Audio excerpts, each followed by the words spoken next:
Следващия лектор е директорът на белгийската библиотечна система LIBIS, Радемакерс. Той е присъствал преди, мисля, 2 години, представи LIBIS на представянето на продукта, който те използват, розета. Но сега акцента ще бъде върху адаптирането към новата реалност, нови възможности за доставчици на библиотечни услуги.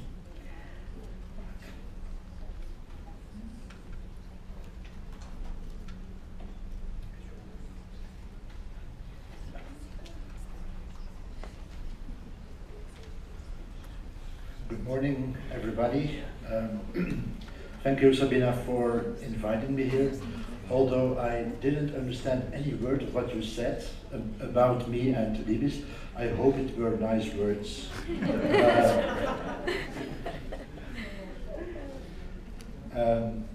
It's my pleasure to be here again. And what I have to admit something. When I found out Mr. Hammerdinger's abstract yesterday, I was in fear, because the presentation I had in mind was also about LIBIS and LIBISnet and what we are doing and what our foundations are and how we work and so on and so on. But then this would have been a repetition, more or less, because even our history and what we do to a certain extent is very similar, although we do have a lot of differences. And so last night I decided to give this another angle and get a little bit more in depth in collaboration with, not only within libraries and together with libraries, but also with our peers to which we are related. Okay.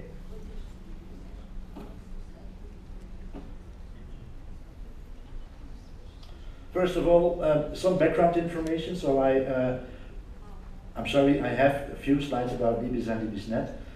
The first one is a little bit background information about us.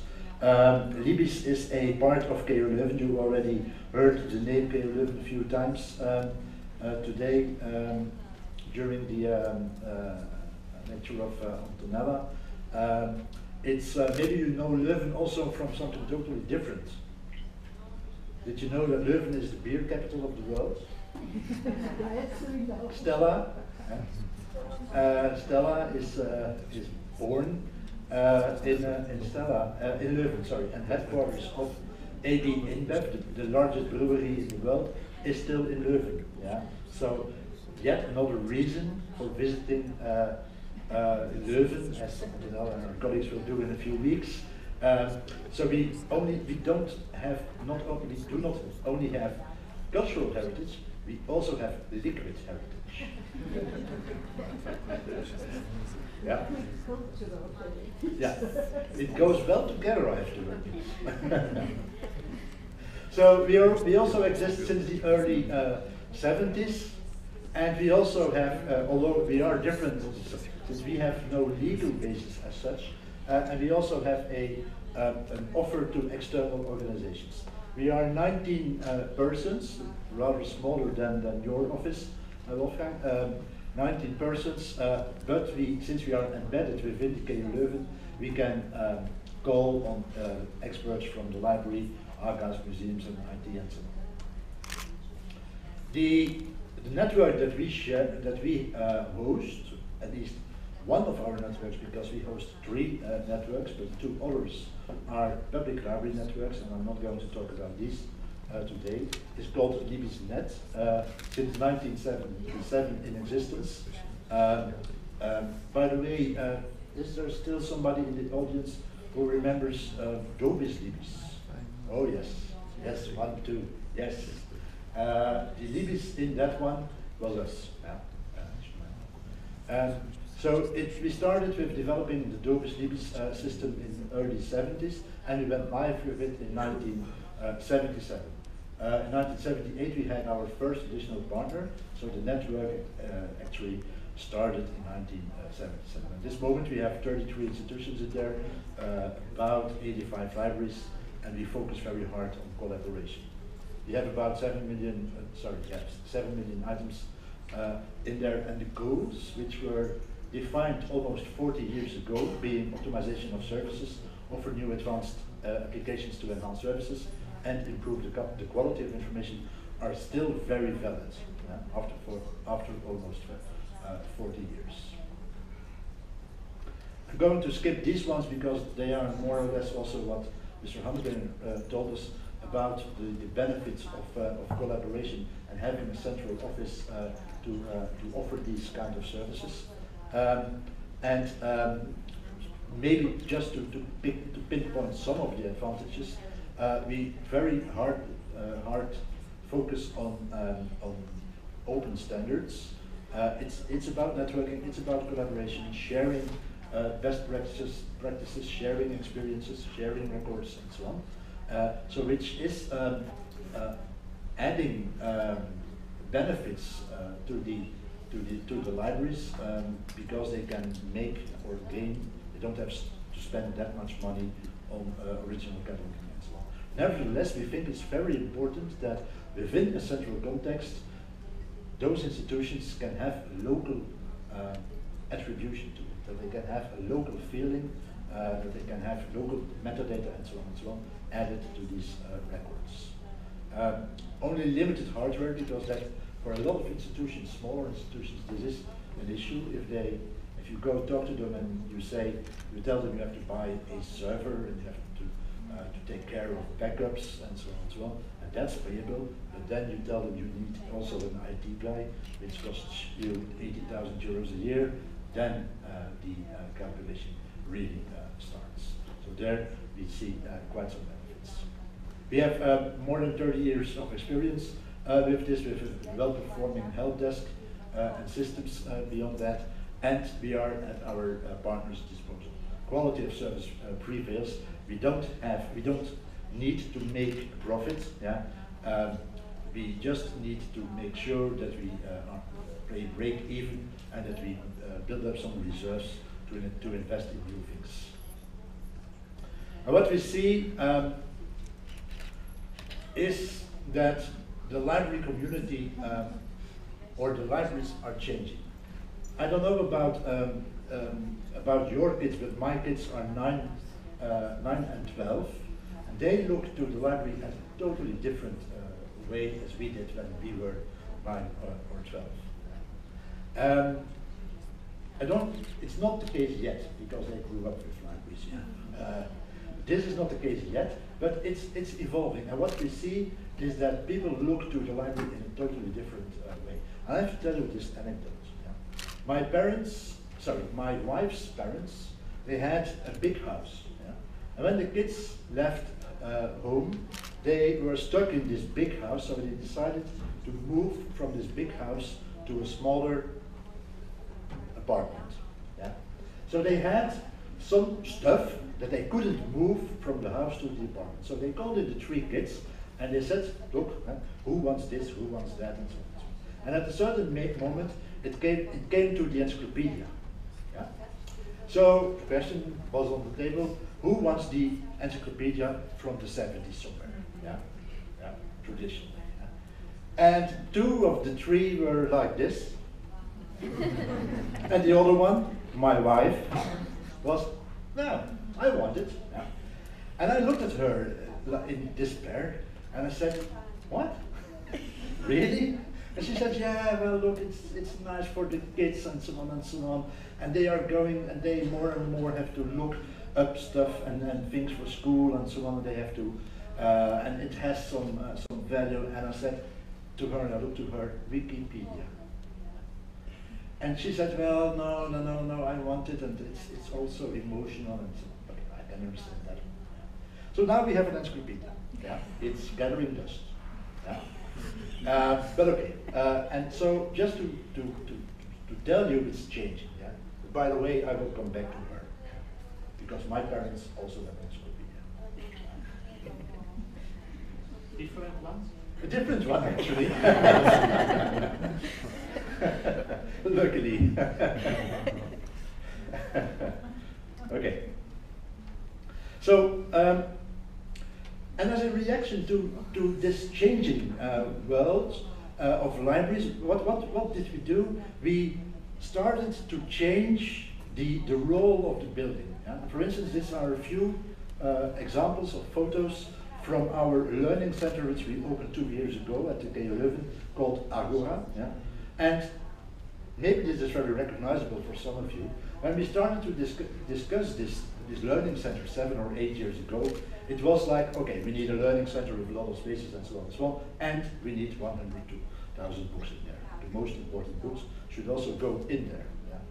1 year later, the discussion evolved a little bit, and we said, okay, we need more spaces in there, we need to extend because the demand is increasing, and we need at least 10,000 books in there.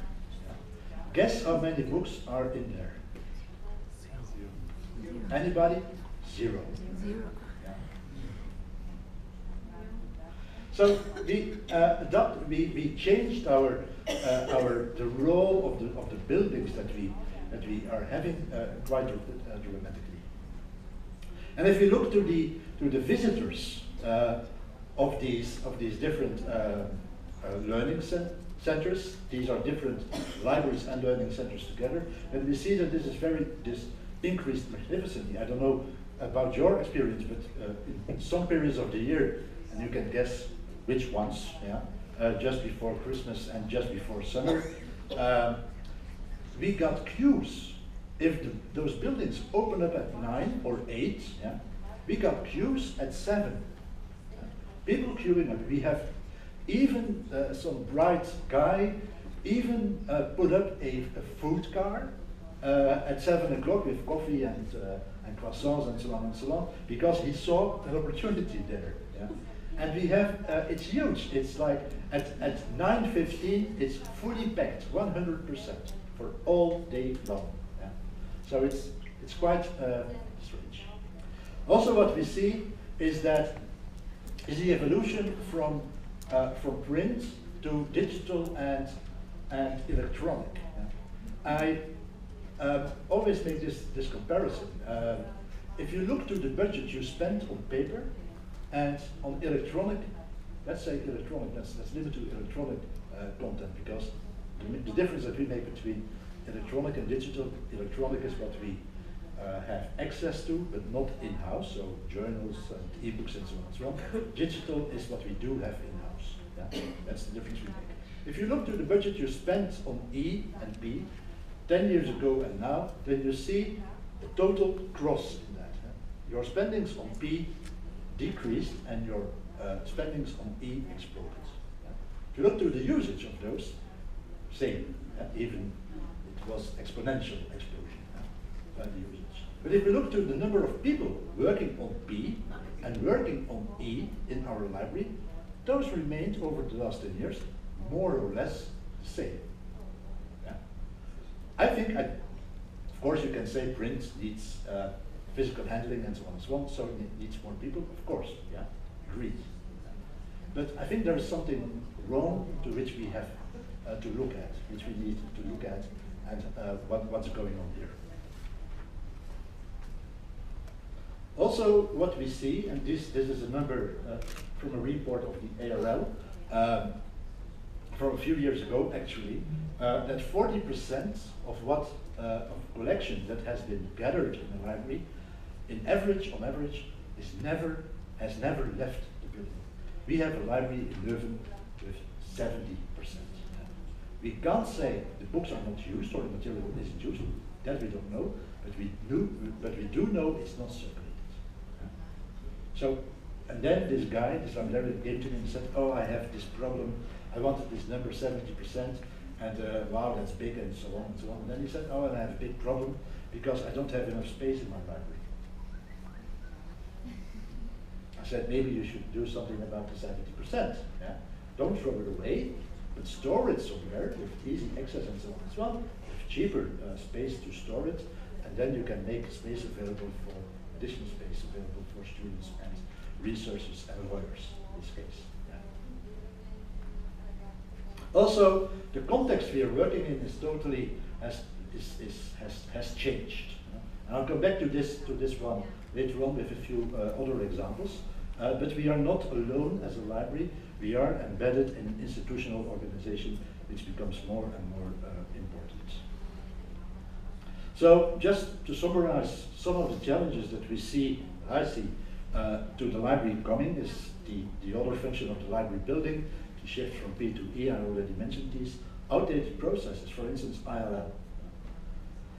I always give this example, although I know there is, you can discuss about this. But ILL costs study a few years ago, costs end-to-end about $70. Well, my question then is how many books at Amazon cost $70? Delivered at home. It's just a question I want to put on the table. I don't know about budgets, your budgets, but mine do not really increase as yours. But also our researchers and students have new expectations. What we see coming in the research perspective and is research data becomes big. Becomes also an obligation for them to keep the research data and keep those data available, make those data available for later validation and so on.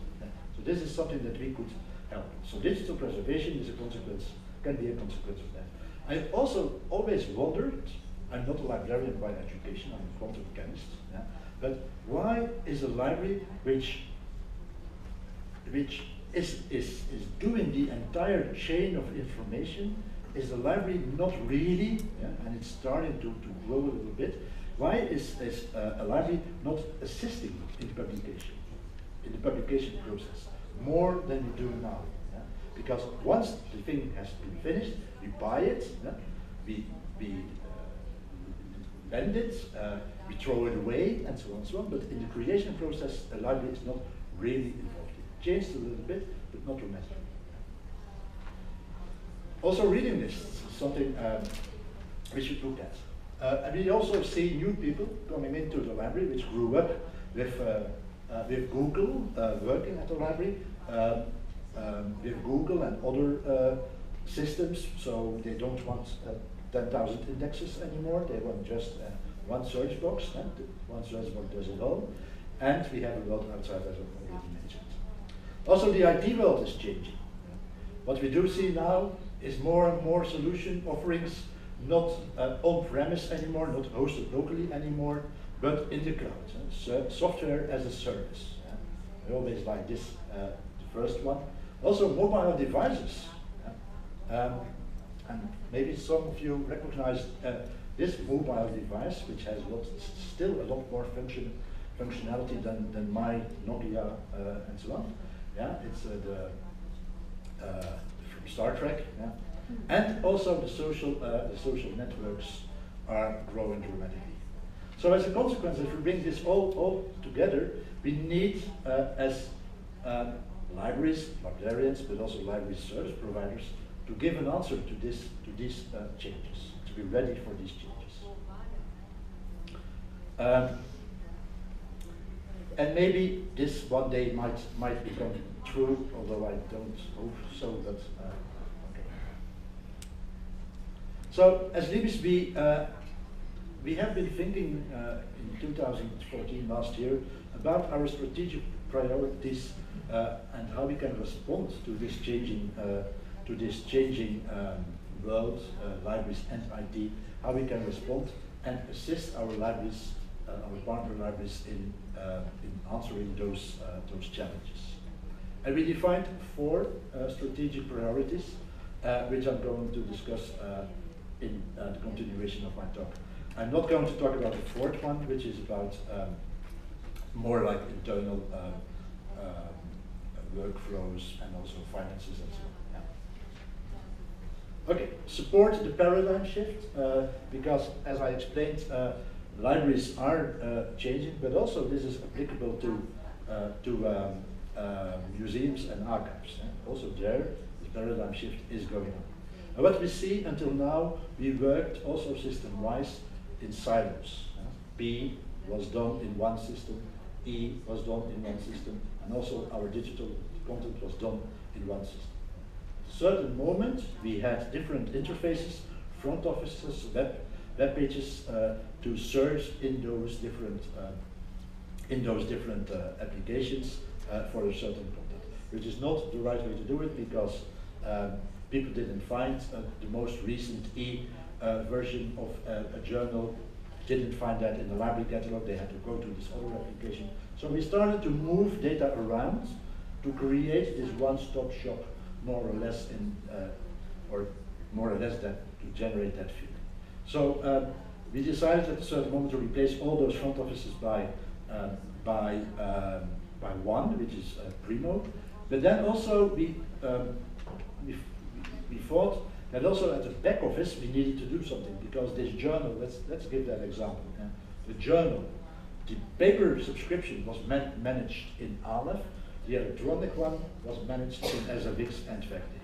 And if you would have a digital archival copy, then that would be done in digital. Yeah?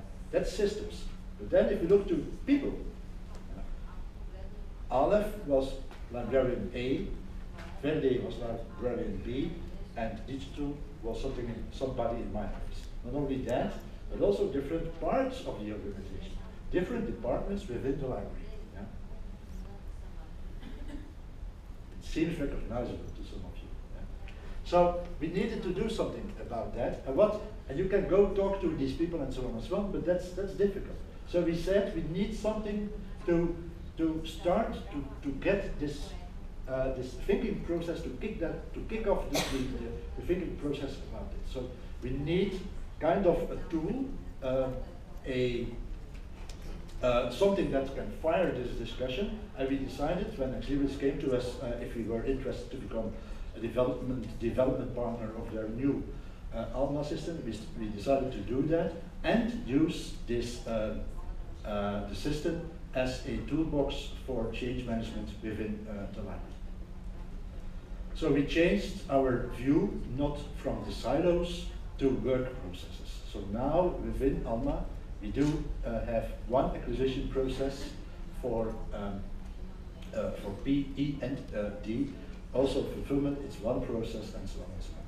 Where we are not, because that question will be the next one, what about the organization? Working on that.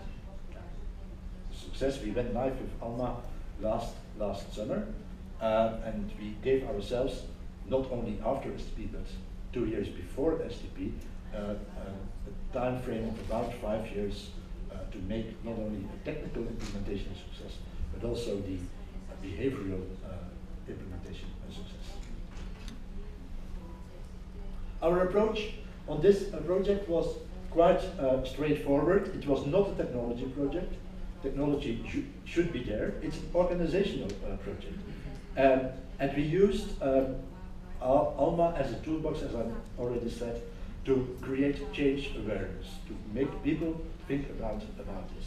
And of course, in this kind of things, you need to take away worries. What we did, and this is always interesting, I think, it's about change management. We took a course with the entire management of the university library about change management, how to push this and so on and so on. And one of the questions we were asked was, we were 19 people in there, and 20 people. One of them was me, so 16 plus 3 will be 19. We asked those people, okay, how do you think that your people look at the Alma project? Yeah. This was 2 years ago, or 2 years ago, and the blue was a result of that. So they thought that 74%, majority, would be following what was happening. Yeah? 25 would be waiters, 34 would be enthusiastic, and 16 would be opposers. Yeah? So my natural reaction, I think, would be, ooh la la, 16, that's 1/10, 10% of the workforce, we should do something about that. And this consultant told us, don't waste your time on those 16. The chances that you are going to convince them is limited, and you will spend a lot of time on them. Time you can spend much better on the waiters and the followers to make them step up one level, for instance. It's unnatural, of Of course, he said at the same time, but you do have to contain them. The 16 and 3 is what the management thought about the process. But this was not a fair question because it was like, what do you think? Okay. I think I have to speed up a little bit. Oh yes. Okay, let's skip a few slides. In the end, these kinds of projects, you always have to jump. I mean, at a certain moment you have to take a decision and say jump. So the result of this was that some people were smiling, some people were very lucky, some were wondered that it worked, some were a little bit surprised or ashamed, some were afraid, some were sad because we didn't use the old system, which was only in use for 10 years. Some were crying, and some were mad at me. But luckily, a lot of them were waiting for more. Okay. So our second priority is about interoperability, integration, and application of our systems. I'm just going to show you a few slides. What we decided is, well, look, we should have an architecture, an overall architecture, which is flexible and allows us to reuse applications. So we offer not only services to libraries, but also to museums, Heritage Online, and LIAS for archives. And what we think is that we divided our architecture in 3 layers, being a public layer for our users, a management layer for the collection managers, I would call them, and then a repository layer. Especially on the repository layer, we think that Rosetta has to bring us a solution not only for libraries but also for archives and museums and long-term preservation. Also on the public layer, we want to bring things together as much as possible. Also, we would like to do that also on the management layer, but we see a long way ahead. Also, mobile services is becoming very important. We have to admit that at this moment our services are not very mobile, not very user-friendly on these kind of devices, so we need to work on that, and we are going to work on Primo for that. Also, analytics, I think, becomes more and more interesting. For too long time, we have been reporting about what happened. And we should go into what should I do, because we gather a lot of data in our different systems, and we don't use them actually. We do not really use the log data created by our different systems. So we should really do something about that and see how we can be predictive in our analytics and accurate live data, not once a year, but live data. At the same time, I think it's becoming more and more interesting for institutions to know what the impact of the library is. I know that there has been some studies, and it was one of the key topics for the LIBIS conference this year. I did not really see papers on that one, but what is the impact of the library on an institution? Do we get more students because we have a good library? Yeah? That kind of measurements would be very interesting. Also, working together, and let me give you one example about reading lists. We are now stepping into a project with Ex Libris for reading lists, and what we see is, if we have a closer look to that, and you take it away out of the library, it's so much bigger than that. Yeah? You need not only in a reading list content from the library, but also from, for instance, it's just examples, YouTube or books from Amazon or whatever other websites, a lot of different things. But also, so you need that to put that in the system for reading lists. But also you need input from your ERP system, from your course management system, about courses, about number of students, and so on. Also, you need to interact with your library management system, so the library can purchase books and so on. So, also our virtual learning environment, it's called Toledo, but it's based on Blackboard, you need to interact with. So it becomes obvious for the student so it's not, it has to be single sign-on and so on and so on. And also these reading lists need to be published on different platforms, including the website of the university. So it's becoming a very mixed situation of systems, and interaction, interoperability of those systems become very important. You need very good definitions and a good contract with them to make this work. Also, what we would like to do, what we do is extend the reach of our Primo installation, which is called DEMO in our case, with adding new functionalities. The project I found very interesting was that we worked together with a museum in putting their data, their museum data, into Primo, and it mixed those with their library data. So if you find now a record in the library which is about objects in the museum, you get pictures of these objects. Yeah. That's just one example. This one I'm going to skip. It's just to show the interoperability of systems. Also, what we want to be even more than we were in the past, but we have to work on that more, is to become a center of expertise and innovation. And we want to focus on a few things. Just this, but the 3 dots are also important. We are not limiting ourselves. This is just a few examples. And we are involved in some European projects. I think some of them you recognize already. And I think there's still some missing also, like European photography. Yeah. So that's more and more becoming important. But when we were doing this, and we were asked by researchers to get involved into this, we found out that there is a demand from researchers to go further in this, because what they do and what we find, what we see is a lot of locally developed systems by them. Yeah?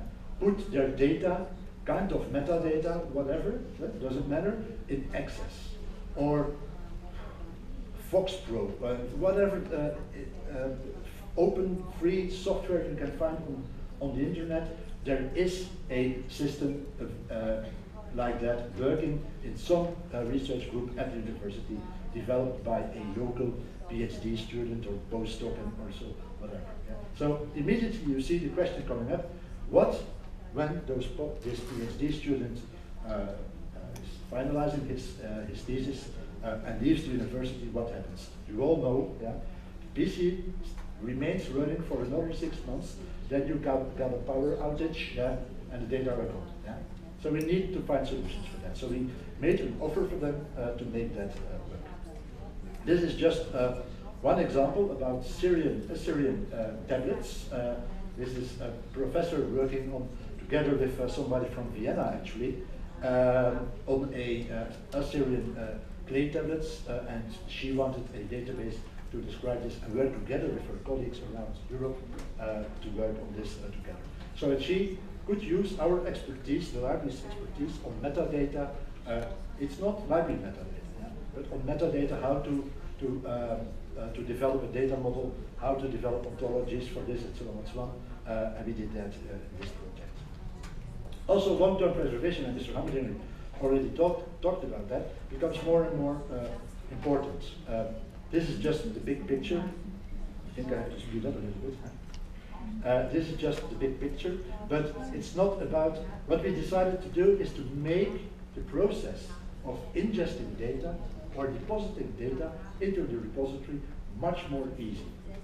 Because you can't confront a librarian or a researcher or a student with complicated interface like for instance Rosetta, which is focused towards digital preservation. So we decided to make a set of applications, we call that our resolver, our uploader, and our ingester, to make this process easy. People just place, or after we made an agreement, people just place those files, this content, in a dedicated place on an FTP server or a file server, whatever, or they send it to us by email, whatever, different possibilities. We agreed on where we can find the metadata. It can be in the library catalog, it can be in an older catalog, it can be an Excel file, can be different things, and we load those overnight into the repository system, and depending on the agreement, we make derivatives and so on and so on. We publish them to Primo, or we publish them to different data, even Europeana. Yeah. So we made that much easier for them. They don't have to invest in knowledge about the digital repository. They just have to know where to put the data. Also, if you put data in a repository, you also need to make them visible. You need to make them searchable, first of all, but also you need good viewers. And we decided to work with the IIIF framework to do this, and our first thing we did was with the Mirador viewer. These are just a few screenshots which show the possibilities of this. And I have a few screenshots later on. Maybe let's skip. Let's go to them immediately. This is, for instance, a possibility to make transcriptions within the Mirador viewer, immediately looking at the page and then doing the transcription live and store it in the database and make them searchable and so on and so on at the same time. This is, sorry, that's too quick. I thought I had another one. Okay, this is just a JPEG 2000 view, which you can zoom very quickly into the object. It's magnificent, the speed of it. You should have a look at it. It's freely available. It's really fast how it works, and also allows you to open two different documents at the same time and compare the pages. It's very interesting. Also, we want to increase user involvement, as Antonella talked about that also. This is also a transcription thing about music that we created, but this becomes very important. Overall, this maybe is the last one I wanted to show you. This is about a research project in which a photographer has been working. It's a Flemish based or a Flemish financed project about different methods for visualization or digitization. And the first picture is a dome, a light dome, on which a photo with which we can activate different lamps in there. It's LED based, yeah? And we want to do this next time. We want to make this multi-spectrum. We are building a new one, so we can have different lightnings on a object, and with that we can find out different aspects of a document, as you can see in this picture. Very challenging, actually. Not only for books, by the way, but also for textiles and so on. This can be used. Very interesting project.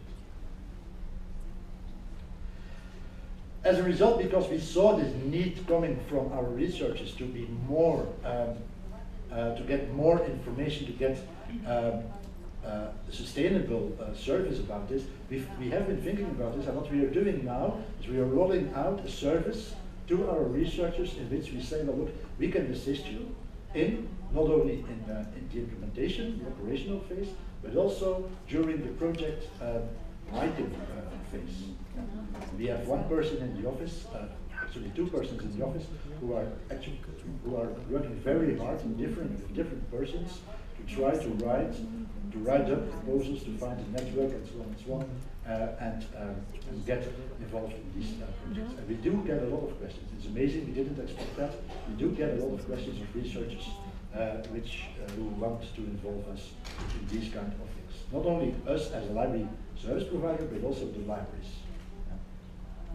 And all of this we do in an open, in an efficient, innovative and sustainable way, but always in dialogue with our partners. And with that, I took about 10 minutes too much. I'm sorry for that, but I hope you found it interesting.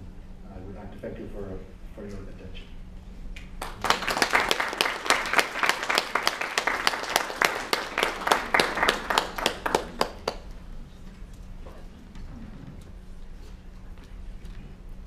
Вероятно, специално тази презентация наистина имаше и много близки до нашето ежедневие библиотечно акценти. Имаше разсъждения, свързани с електронните книги, хартиените книги, които може би е въпрос на дискусия вече. Това кой е съгласен, кой не е с виждането на Йон. Бяха показани наистина за мен интересни. Този метод на дигитализация за мен е абсолютно нов, наистина. Надявам се, че беше полезна, бяха полезни презентациите на нашите колеги, на